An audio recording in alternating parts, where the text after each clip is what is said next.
Hello साथियों। जो विषय मैंने चुना है वो है थीस्ट, डीस्ट, एग्नोस्टिक, एथिस्ट। ये चार कैटेगरी के ऊपर मैं अपनी राय देना चाहता हूँ। सबसे पहली कैटेगरी है थीस्ट लोगों की। थीस्ट लोग वो होते हैं जो किसी गॉड पर बिलीव करते हैं और साथ में उनके पास अपने गॉड से रिलेटेड किताब होती है जिसमें उनके गॉड के बारे में बताया गया होता है। कैसे उसकी पूजा करनी है, नमाज पढ़नी है, चर्च में प्रेयर करनी है या गुरुद्वारे में जाकर किस गुरुद्वारे जाना है। तो थीस्ट लोगों के पास बेसिकली अपने खुदा की किताब भी होती है, जबकि जो दूसरी कैटेगरी के लोग हैं डीस्ट, ये भी क्रिएटर पर बिलीव करते हैं और उनका कहना होता है कि जो हमारा क्रिएटर है वो, जिसने ये यूनिवर्स बनाया, जिसने नेचर बनाया और नेचर से ही हमें हवा, पानी, खाना, फूड मिलता है जिससे हम जीवन को जी पाते हैं। हम रिलीजनों के क्रिएटर को नहीं मानते, नेचर को ही अपना क्रिएटर मानते हैं। क्योंकि जो थीस लोग होते हैं वो भी कई सारी कैटेगरी में डिवाइडेड हैं। कुछ लोग अपने आप को हिंदू मानते हैं, उनके गॉड की खूबियाँ अलग हैं, जैसे पूजा करना, नहाना। जो मुसलमान हैं उनका गॉड अल्लाह है और वो उसके लिए नमाज पढ़ते हैं, फिर मक्का जाते हैं। क्रिश्चियन अपने खुदा को चर्च में ढूंढते हैं और सिख गुरुद्वारे जाते हैं। यहूदी, पारसी, वो भी अलग अलग तरीके से उनके अपने रिचुअल्स होते हैं। डीस लोग ये कहते हैं कि हमारा जो खुदा है वो नेचर है। ये रिलीजनों वाला खुदा हमारा नहीं है जो हमसे ये कहे कि नमाज पढ़ो, पूजा करो तो मैं खुश होऊंगा। तो थीस लोग उनसे कहते हैं कि ठीक है, अगर आपका खुदा नेचर है तो नेचर तो बड़ा बेरहम होता है। कोई नेचुरल डिजास्टर आ जाए, सुनामी आ जाए, बाढ़ आ जाए, भूकंप आ जाए, तो नेचर की चपेट में, उस डिजास्टर की चपेट में जो भी आ जाएगा, नेचर उसको मार देगा, चाहे वो 1 साल का बच्चा हो, चाहे 100 साल का बुजुर्ग हो। अम, तो फिर उनका, अगर वो मर गए तो उनका क्या होगा।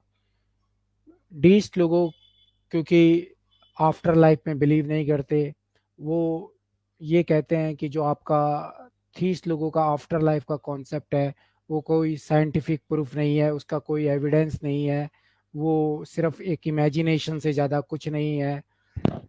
बट थीस लोग कहते हैं ठीक है, वो हमारी इमेजिनेशन है, बट आफ्टर लाइफ हम ये इंसान को एक तसल्ली तो देते हैं कि आफ्टर लाइफ उसे जन्नत मिल जाएगी। अच्छे काम करेगा, गलत काम करेगा तो जहन्नुम मिल जाएगा। 1 साल का बच्चा भी अगर किसी डिजास्टर में मर सकता है तो उसे जन्नत नसीब हो सकती है। एक जो इंसानी जो सुकून होता है, तसल्ली, हमारा हमारी किताबें के द्वारा इंसान को वो मिल जाती है। तो यहाँ पे डीस्ट और थीस लोग सिर्फ यही आर्गुमेंट इनका चलता है। वो कहते हैं ये आपकी इमेजिनेशन है, ऐसा कुछ नहीं होता। पर थीस्ट कहते हैं वो इमेजिनेशन इंसान को सुकून देती है। और मे भी हो सकता है, मे भी ऐसा पॉसिबल हो जो हमारी किताबों में लिखा हो सच हो। आपके पास तो कुछ ऐसी अपने गॉड से रिलेटेड कोई किताब नहीं है और नेचर तो फिर बड़ा बेरहम होता है। तो उन दोनों का ये आर्गुमेंट होता है और यहाँ पे उनकी बात में वो एक दूसरे के पॉइंट ऑफ व्यू से डिसएग्री रहते हैं, पर क्रिएटर पर दोनों ही बिलीव करते हैं। इसके बाद एक और कैटेगरी है, वो है एग्नोस्टिक लोगों की। ये लोग जो एग्नोस्टिक होते हैं वो कहते हैं कि मे बी कोई गॉड हो सकता है और मे बी नॉट, हम इस पे श्योर नहीं है।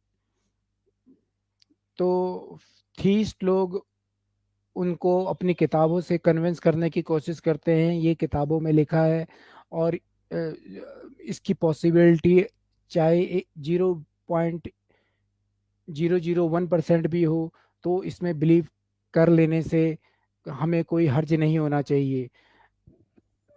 एग्नोस्टिक, क्योंकि उनके वो भी उनकी किताबों पे बिलीव नहीं करते।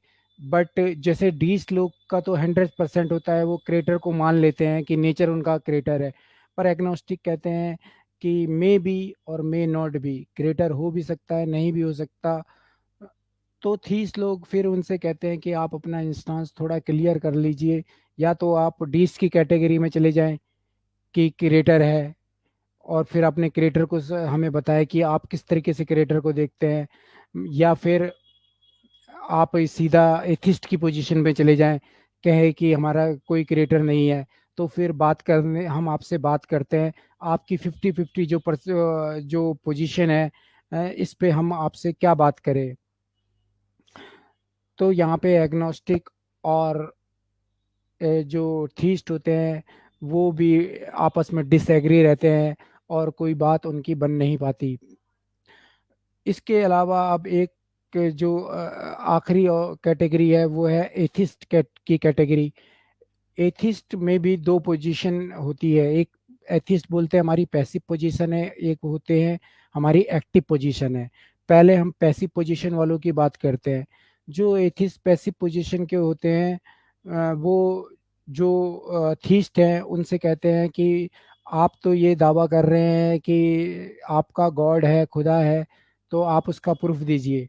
तो थीस्ट उनसे कहते हैं कि ये हमारा बिलीफ है, हम ऐसा मानते हैं, इसमें हमें आपको कोई प्रूफ देने की ज़रूरत नहीं है। मतलब कि अगर किसी घर में चोरी हो गई है, तो हम कह रहे हैं चोरी हो गई है तो मान लो,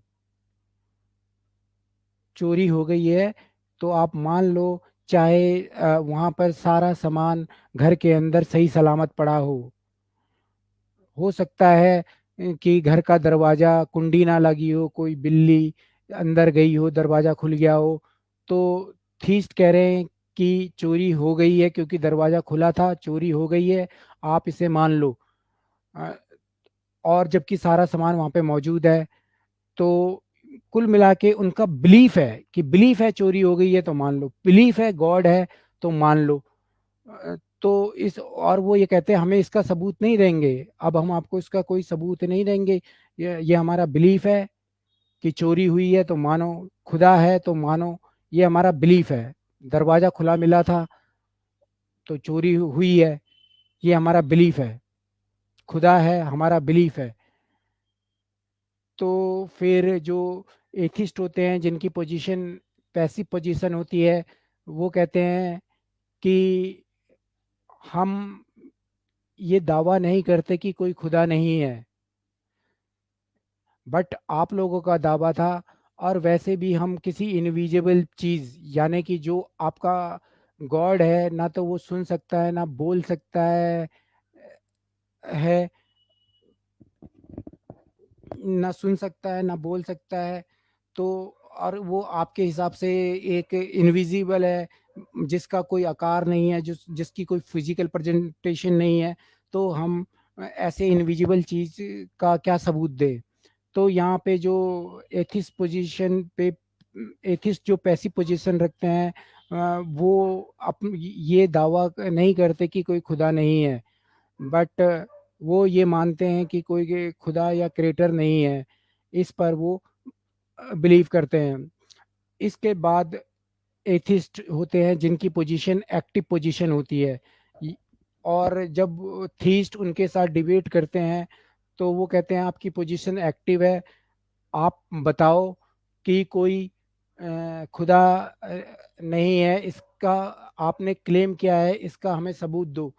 तो एक्टिव पोजीशन वाले एथिस्ट पहले उनसे कहते हैं कि आप सबूत दो कि कोई खुदा है, क्योंकि आपका भी क्लेम है। तो थीस्ट जो होते हैं वो लकीर के फकीर की तरह बात करते हैं कि जी ये हमारा बिलीफ है, और हम मानते हैं कि हमारा खुदा है, और इसका हमें सबूत देने की ज़रूरत नहीं, ये हमारा बिलीफ है, इसलिए हम जरूरी नहीं समझते कि आपको इसका कोई प्रूफ दे। पर क्योंकि आपकी पोजीशन एक्टिव है, आप भी दावा कर रहे हो कोई खुदा नहीं है, तो आप इसका प्रूफ दे। तो जो एथिस्ट होते हैं जिनकी पोजीशन एक्टिव होती है, वो कहते हैं कि खुदा नहीं है, हम इसको मटेरियलिज्म की जो फिलॉसफी है उसके अकॉर्डिंग आपको बता सकते हैं कि ये जो यूनिवर्स है मैटर के कारण बना, और मैटर से ही कई सारे मटेरियल एग्जिस्ट हुए। ये आपका न्यूटन, प्रोटॉन, और इस यूनिवर्स में कई सारे प्लानेट बने, और उन प्लानेटों में हमारा सोलर सिस्टम भी है। सोलर सिस्टम के अंदर जो हमारी अर्थ है, इस पर लाइफ मटेरियलों के रिएक्शन से पॉसिबल हो पाई है। और आज ह्यूमन बहुत ज़्यादा जब डेवलप हो गए, आज से 5-6 हज़ार साल पहले या 10 हज़ार साल पहले, तो उन्होंने ये सोचना शुरू करा कि हम इस अर्थ पर कैसे आए। तो उन्होंने उसके लिए अपने डर को कम करने के लिए एक क्रिएटर या खुदा का सहारा लिया। तो इस तरीके से एक गॉड वजूद में आया, जबकि मटेरियल से लाइफ और यूनिवर्स वजूद में आया। बट जो खुदा है वो इंसान के इवोल्यूशन के कारण वजूद में आया। तो अब जो थीस्ट लोग हैं वो भी साइंस की इन बातों को मानते हैं कि हाँ, मटेरियल के कारण ही अर्थ पर लाइफ पॉसिबल हुई है। ये मैं कॉमन लोगों की बात नहीं कर रहा, ये इंटेलेक्चुअल लेवल पे जो लोग डिस्कस करते हैं, थीस्ट और एथिस्ट के एक्टिव पोजीशन वाले, यहाँ पर उनकी बातें हो रही है। तो वो जो थीस्ट होते हैं वो कहते हैं हम आपकी बातों को मानते हैं कि मटेरियल की वजह से लाइफ अर्थ में पॉसिबल हुई, इवोल्यूशन हुआ, और हम आपकी सब बातों को मानते हैं। लेकिन आप ये बताइए कि ये जो मैटर है ये कैसे आया?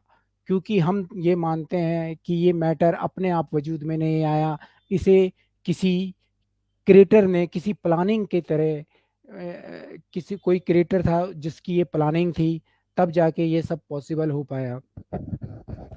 तो यहाँ पर जो एथिस्ट के एक्टिव पोजीशन वाले लोग होते हैं, वो मटेरियलिज्म की फिलॉसफी का सहारा लेते हैं। और एथिस्ट वहाँ पर ये अपना सबसे बड़ा आर्गुमेंट अब ये रखते हैं कि ये मैटर अगर बिना क्रिएटर के कैसे आ सकता है, यानी इसके पीछे जरूर किसी क्रिएटर की इच्छा है या उसने सोचा होगा, तभी ये सब पॉसिबल हो पाया है। यहाँ पर मैं एक साइंस की हाइपोथेसिस है उसकी भी बात करूंगा, और वो हाइपोथेसिस ये है कि मल्टीवर्स की एक कॉन्सेप्ट है जिसे हम हाइपोथेसिस कहते हैं, ये फैक्ट नहीं है, कि ये यूनिवर्स के वजूद में आने से पहले एक दूसरा यूनिवर्स था जो कोलैप्स हो गया, और कोलैप्स होने के बाद ये यूनिवर्स फिर हमारा वजूद में आया। तो यहाँ पर जो थीस्ट होते हैं वो कहते हैं आपकी बात सही है, और हम थोड़ी देर के लिए मान लेते हैं ये जो मल्टीवर्स वाली थ्योरी है। बट फिर सवाल वही है कि अगर इस यूनिवर्स से पहले कोई यूनिवर्स था तो वहाँ पर मैटर कैसे आया? तो जो अभी एथिस्ट हैं उनके पास भी इस सवाल का जवाब नहीं है कि ये मैटर कैसे आया। पर यहाँ पर जो एथिस्ट हैं जिनकी पोजीशन एक्टिव होती है, वो ये बता सकते हैं या उन्हें ये बताना चाहिए कि साइंस ने हमारे सामने यूनिवर्स की कई सारी चीज़ें हमें बता दी है। जैसे कि हमारी जो गैलेक्सी है जिसके अंदर हमारा सोलर सिस्टम है, ये मिल्की वे गैलेक्सी के अंदर है, और भी दूसरी गैलेक्सियां मिल्की वे के अलावा हैं जो एक ब्लैक होल के अराउंड चक्कर लगा रही हैं। मिल्की वे गैलेक्सी के अंदर हमारा सोलर सिस्टम है, और जो सोलर सिस्टम के अंदर जितने भी प्लानेट हैं वो सन के अराउंड ग्रेविटी के कारण चक्कर लगा रहे हैं। मतलब ये जो जितनी भी गैलेक्सियां मिल्की ब्लैक होल के अराउंड घूम रही हैं, ग्रेविटी की वजह से हो रही है। फिर सोलर सिस्टम के अंदर जितने भी प्लैनेट हैं वो भी सन के अराउंड ग्रेविटी के कारण चक्कर लगा रहे हैं, और जिसमें एक प्लानेट अर्थ है, और अर्थ के अराउंड जो मून है वो भी ग्रेविटी के कारण उसके अराउंड चक्कर लगा रहा है। और मून के इस चक्कर लगाने के कारण अर्थ पर सीजन चेंज होते हैं, जैसे समर, विंटर, स्प्रिंग। तो इ- इन सीजनों के चेंज होते हैं। और दूसरा, अर्थ में एक एटमॉस्फेयर है। एटमॉस्फेयर के कारण अर्थ पर वाटर, ऑक्सीजन जैसी चीजें अ, म- आ गई। और फिर मटेरियलों के रिएक्शन से जब वाटर और ऑक्सीजन आ गया तो लाइफ भी शुरू होना स्टार्ट हो गई।